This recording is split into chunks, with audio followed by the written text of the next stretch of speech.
Afternoon. I'm Devora Enton. I'm a licensed clinical social worker and a clinical consultant for Yesh Tikva. Yesh Tikva is an organization that addresses the needs of individuals and couples, families who are going through infertility. And I am joined today as one of our Tikva talks with Andrea Braverman. Dr. Braverman and I know each other professionally, and I feel like you're my friend, even though I've only gotten to know you fairly recently.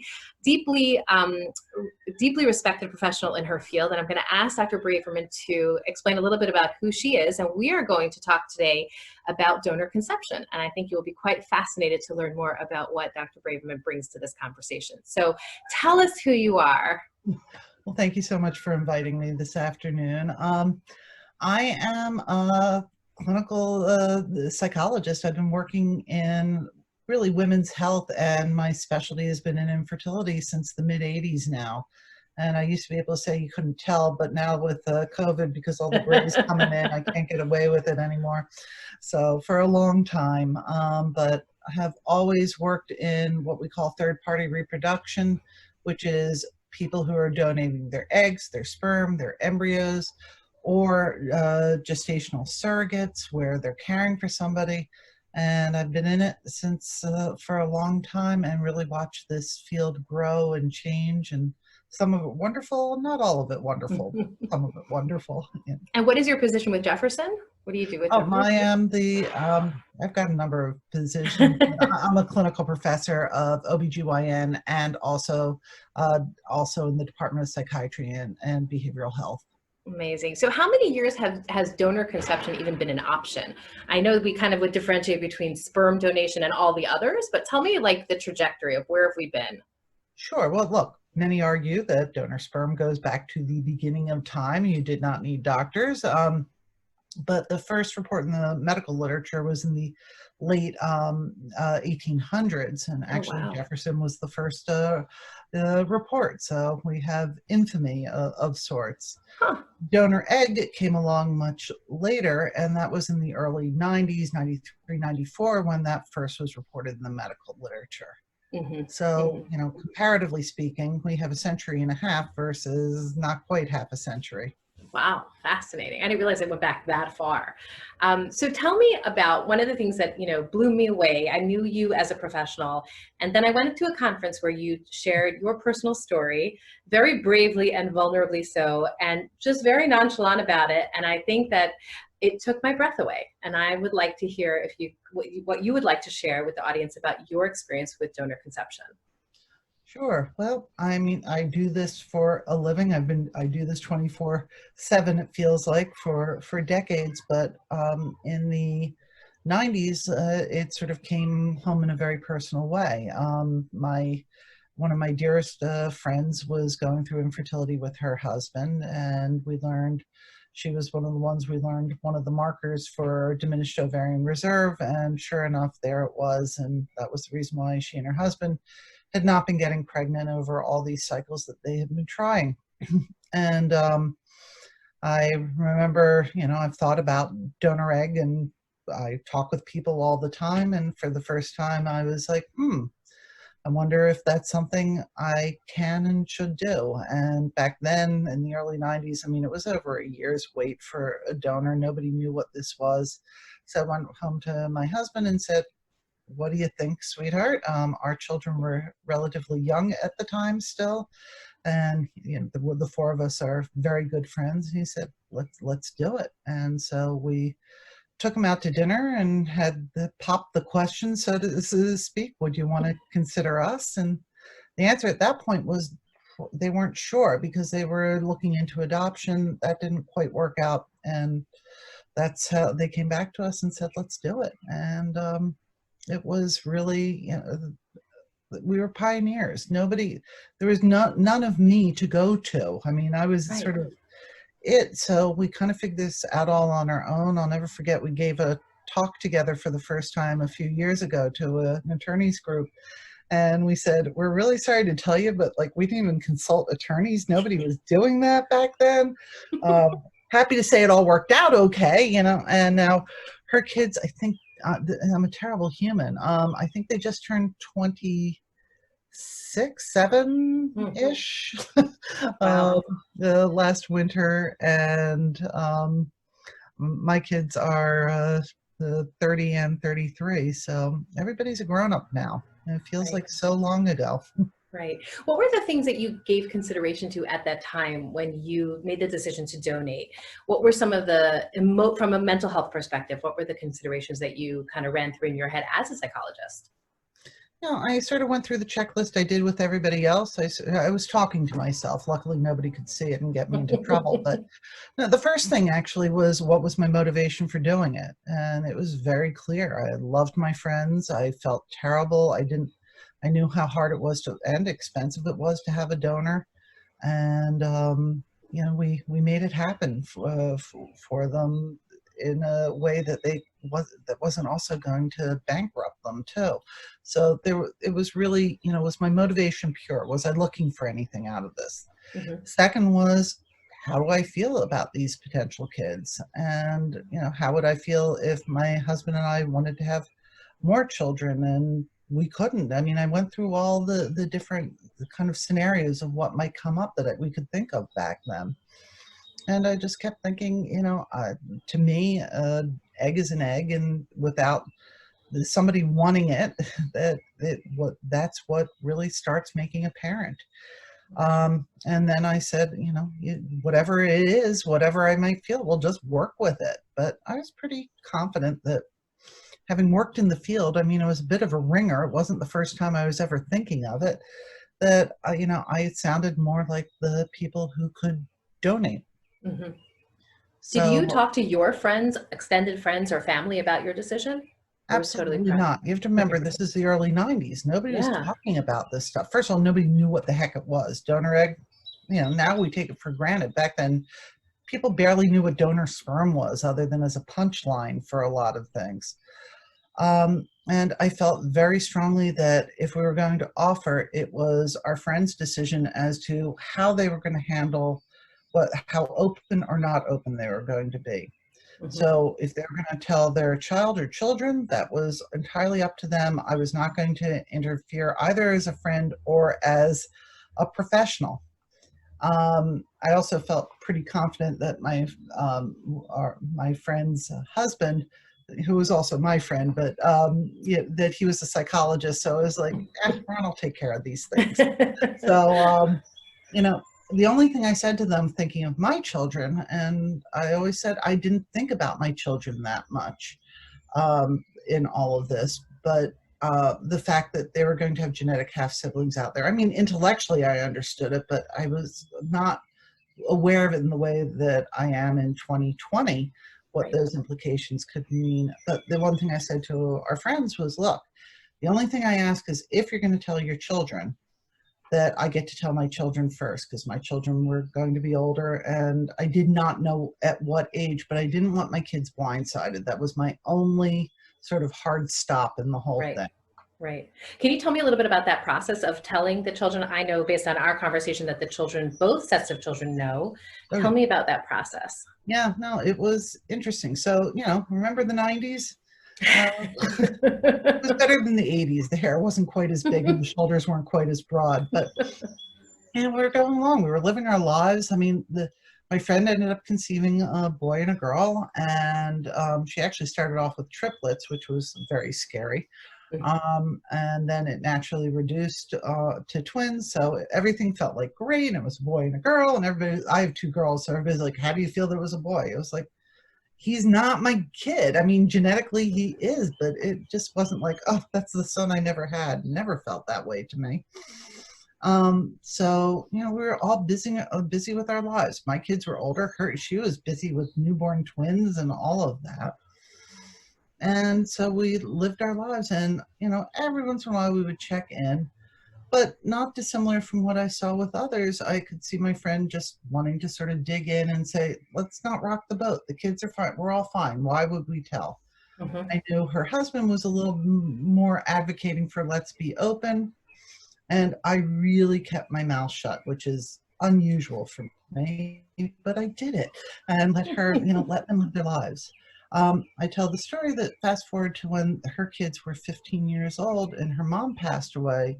She tells the story like it was a couple weeks after her after her mother's, their grandmother's funeral, that that her daughter says, so like, you know, so no, mom, we got to tell the doctor about grandmom's stuff. And I think that was part of the, gosh, no, you don't. So, you know, this had been a very closed system. The only other person I told, other than my husband, obviously, was my mother. And it was important to me that my mother, you know, not approve, but just feel that she did not have that, like, this is a grandchild to me kind of moment. And she didn't. She was a very pragmatic woman in many ways. And particularly because my husband and I had fertility problems, which is what got me into the field in the first place.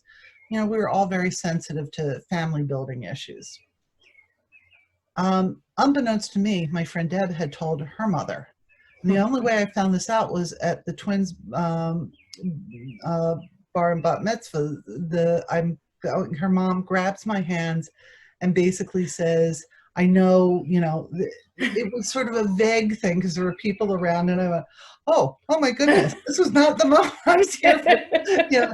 Oh, you know. And then, I don't know, at some point later, I was like, your mom knows? She's like, oh yeah, didn't I told you. I was like, no, you never told me. So it was fine.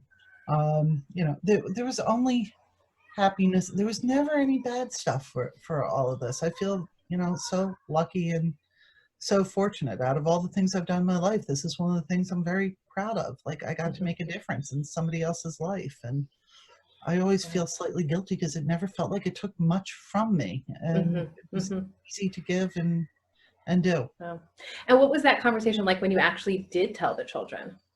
Well, again, you have to remember both my kids had spent their entire life with things like fuzzy sperm magnet on the fridge. You know, this is what I did for a living.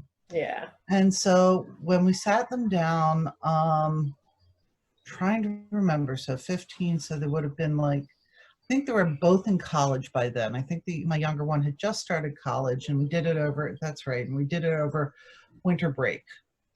Because my friends were going to tell their kids over winter break too. And we said, okay, kids, we have something to share with you. And so, you know, basically the reaction was kind of like, well, that figures. But they weren't surprised by it. Again, they've gone to conferences since they could toddle with me. These were things we had discussed and thought about.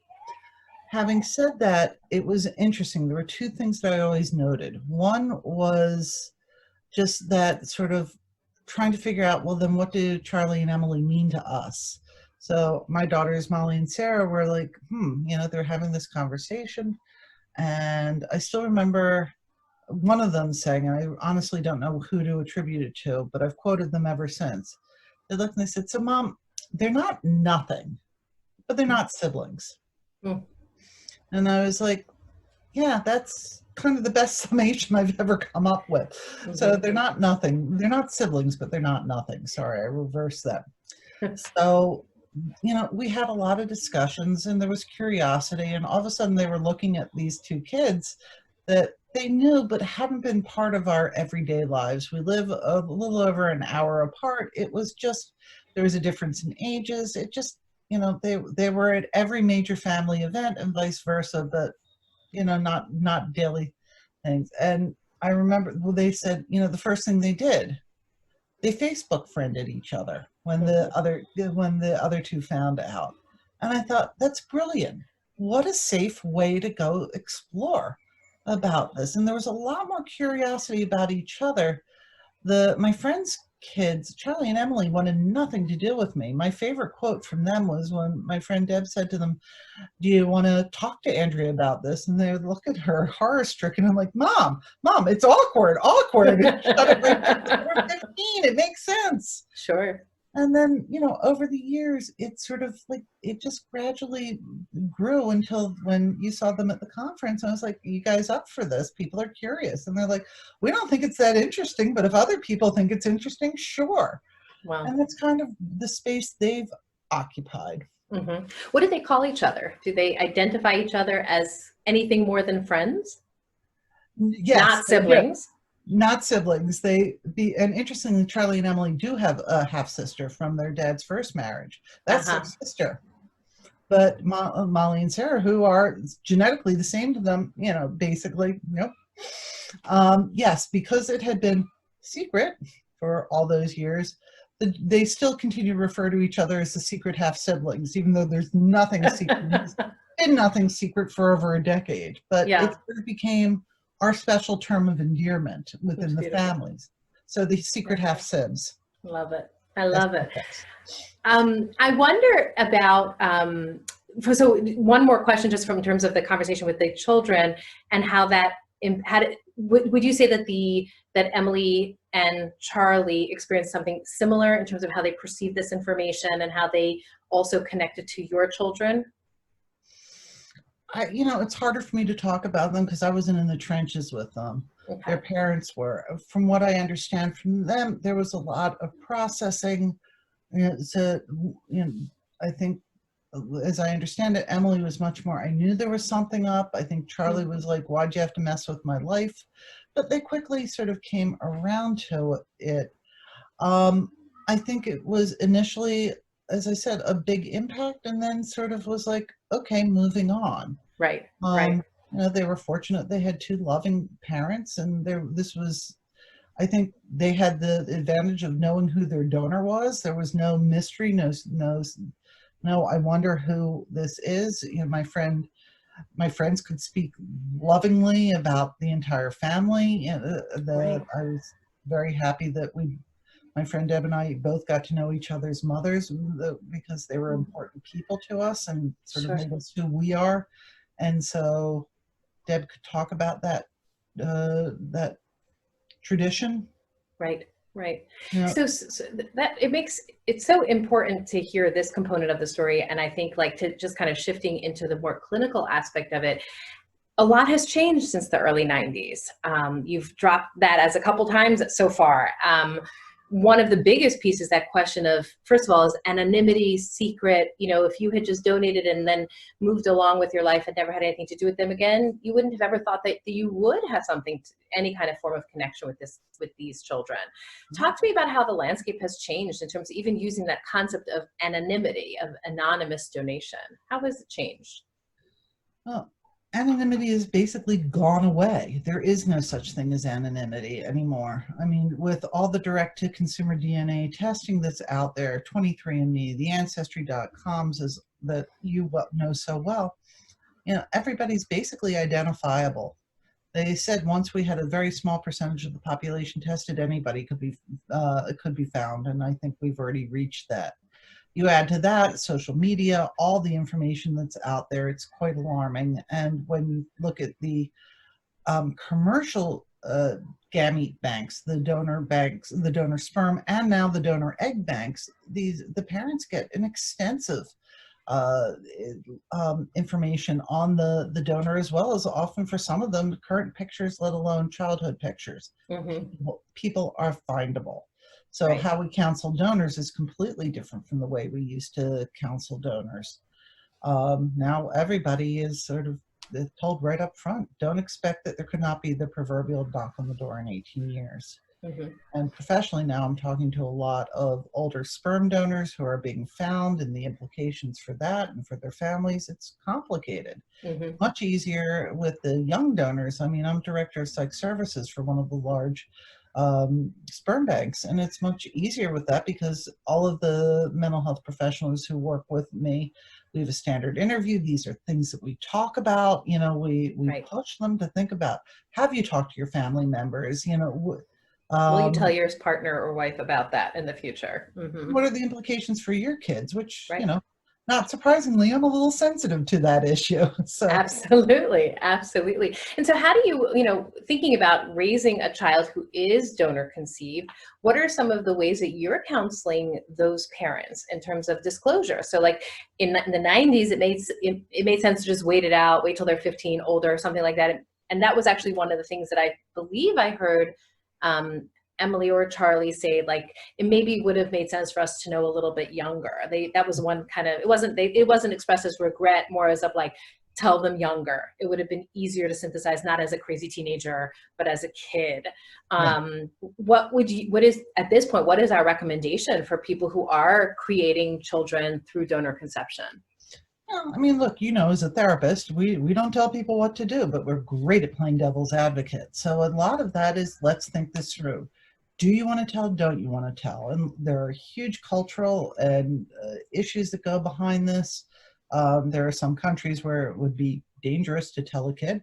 But, let's talk about the U.S. for right now. And I think even within the U.S., there are a lot of cultural factors that influence parents' decisions, including just, the personal feelings of it. If you are the person who's the non-genetic parent, there's a lot of sense of I lose all my privacy if I tell, at any age, let alone a young age. But the journey that I will take with the intended parents is say, look, I'm not here to tell you you're a good person or a bad person for your decisions, but let's think them out. So if you don't want to tell, you want to wait till they're older. What do you think an older child is going to feel if you're saying, this is all wonderful, but we didn't tell you till you were older? You get caught very quickly because kids, as you know oh so well, will just call you out on all your stuff and say, you hypocrite, if it was so great, why did you have to cover it up? Secret. So, Mm-hmm. you just walk people through saying, okay, that's a great idea. Let's think that one out. What's going to happen? What are the potentials? Mm-hmm. And then I always tell parents, like, just because a kid knows doesn't mean that they're, taking off to find this donor. We know that most kids are very curious about the donors, but that's different from saying, I want to learn more about my donor or meet my donor versus I want to find my real mom, my real dad kind of thing. Mm-hmm. And generally, our colleagues in the adoption field roll their eyes at us all the time saying, we know it's not just genetics or gestation that makes a family. Mm-hmm. So, Mm-hmm. I think when counseling them, we go pros, cons. I will tell them what the research out there shows. I will also say most of this is theory because nobody's going to let me do a randomized control trial of saying, you tell it 1, you tell it 3, you tell it 13. Right. It's just not going to happen. It's all retrospective. Absolutely. I think about it from a cultural perspective, and I attended that lecture last year where we heard from what an incredible presenter talking about the Muslim community and the restrictions in Saudi Arabia and Dubai and what couples understandably are going through to try to conceive a child under, under secrecy because of the threat to the family. And I think about it if I, move within my own community, within the Orthodox community, the Orthodox Jewish community about, okay, so there still may be a feeling of like, well, no one will ever find out. There's no reason for anybody to know. And the likelihood of my child ever doing a 23andMe is kind of on the very low side. And there are so many implications if I share, like if I tell, kind of reinforcing that there's like that lack of anonymity is so complex for one that feels that it won't be as culturally accepted as the general population. Well, absolutely. Look, it's consequences, right? Yeah. What is my perception of the community I live in, and will this child be accepted or not? The biggest fear but from intended parents is my child will be looked at as less than the other grandchildren. It's not really, ours, or, Right. I love them. And, my parents will love them, but will they love them, sort of thing. And, those are real fears because guess what? There are going to be some grandparents that might treat these kids differently. I mean, you can't make it all better for everybody. Right. All you can do is say, how do you want to handle it? And which is more harmful of just dealing with what is versus the potential for the child finding out that this is some sort of shameful hidden secret, which now they're carrying the burden for, and now everybody in the family finds out with the same consequences. And what I say to everybody is, look, you can take it, you can do whatever you want. You want to take that gamble, take the gamble, but let's think it through. Maybe it's not the 23andMe, but maybe, I always kid, and particularly Jewish parents coming from a Jewish community myself, not the Orthodox community, but You know, every child should be a doctor or you know, whatever. I said, your kid's going to want to be a geneticist. Oh no, you know. Right. It's so true. And I think that also the more we have these conversations, like you and I just, you know, talking with others who are dealing with these same issues, the more we have these conversations, the more I'm hoping that the message is that this is happening in our community. We are dealing with egg donation, embryo donation, sperm donation. It's a lot of it is on the down low right now. And I'll clarify that depending on the community that you are living in and observing your faith practice in is whether that rabbinic leadership is going to authorize certain, you know, permissions for certain things and not for others. But nobody should be sitting here thinking that doesn't happen in my community. It is happening in your community. I know of it firsthand. And it's being done, by the way, I just want to clarify that it's being done through rabbinic oversight. It's being done with, you know, rabbinic directives. So, and which I find astounding and sometimes even shocking, you know, but I think the more we publicize that as a possibility, perhaps there will be more of a space for a supportive space for the couples that are having to make these choices or needing to make these choices, and finding others that are also experiencing the same thing. And maybe there's a little bit less of stigma, a little bit more openness around those kinds of scenarios and conversations. That's my hope. So. I'm right with you. I'll make the T-shirts and make the banners. Thank you so much for being with us today. I could talk to you for hours, and I'm sure those of you who are watching and listening to us would say, wait, no, don't go yet. This is a language and a conversation that we're not having on other platforms, and I'm so grateful for you spending the time with us today. We encourage you to reach out to Yesh Tikva to learn about other supportive services that we offer.